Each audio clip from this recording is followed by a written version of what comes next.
रौनकपुर नाम के एक शहर में एक राजा रौनक सिंह का राज हुआ करता था।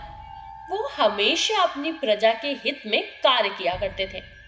वहां की प्रजा बहुत खुश रहती थी। एक दिन गिद्ध आसमान में भूतिया पेड़ के बीज लेकर उड़ रहा था। जैसे ही गिद्ध रौनकपुर पहुंचा तो उसके मुंह से एकदम बीज रौनकपुर के बीचों बीच गिर गया। बीज भूतिया था, इसलिए अगले ही दिन वो पौधा बन गया। वहां के स्थानीय निवासियों ने जब पौधे को देखा तो हैरान रह गए, क्योंकि पौधे का रंग काला था। बाद में लोगों ने आपस में चर्चा की और ये समझा कि खेत में उगने वाला कोई घास पात या वनस्पति होगी। दूसरे दिन वो पौधा काफी बड़ा हो गया। लोगों को और ज्यादा दुविधा हुई कि एक ही दिन में ये पौधा इतना बड़ा कैसे हो गया। होते होते वो पौधा तीसरे दिन पेड़ बन गया। समय बीता और लोग भी तेजी से बढ़ने वाले पौधे के बारे में सोच सोचकर परेशान हो रहे थे। वो इस मामले को राजा के पास लेकर गए। ऐसे जादुई पौधे का पता चलते ही राजा तुरंत उस जगह पर पहुंच गए।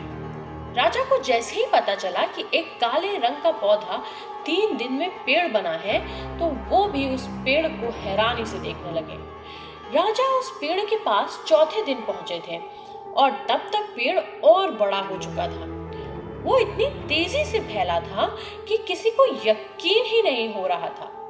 राजा समझ गए थे कि इसका रंग काला है, इसमें जरूर कुछ जादू टोना होगा। इसी सोच के साथ राजा ने घोषणा कर दी कि जो भी इस पेड़ को खत्म करेगा उसे वो इनाम के तौर पर 1000 सोने के सिक्के देंगे। यही नहीं, राजा ने यहाँ तक कहा कि पेड़ को खत्म करने वाला व्यक्ति मेरी मृत्यु के बाद मेरी राजगद्दी पाने का हकदार भी बनेगा। इतनी बड़ी घोषणा सुनने के बाद हर कोई पेड़ खत्म करने के लिए अपना दिमाग लगाने लगा। राजा के सारे चतुर मंत्रियों ने भी अपनी तरकीब लगाई, लेकिन पेड़ को कोई भी नष्ट नहीं कर पाया। किसी ने पेड़ के आसपास आग लगवाई तो एक मंत्री ने उस भूतिया पेड़ को हाथियों से खिंचवाया, लेकिन पेड़ को कुछ भी ना हुआ। अब लोगों के मन में डर बैठ गया और उन्हें लगा कि पक्का ये ऐसा वैसा नहीं बल्कि भूतिया पेड़ है। तभी उस गांव के एक समझदार व्यक्ति को राजा की घोषणा का पता लगा। जानकारी मिलते ही वह अपने गुरु के पास भूतिया पेड़ से जुड़े रहस्य को जानने के लिए पहुंच गया। गुरु जी ने अपनी ध्यान की शक्ति को एकत्र करके देखा और उससे पूछा, क्या तुम पेड़ को खत्म करना चाहते हो?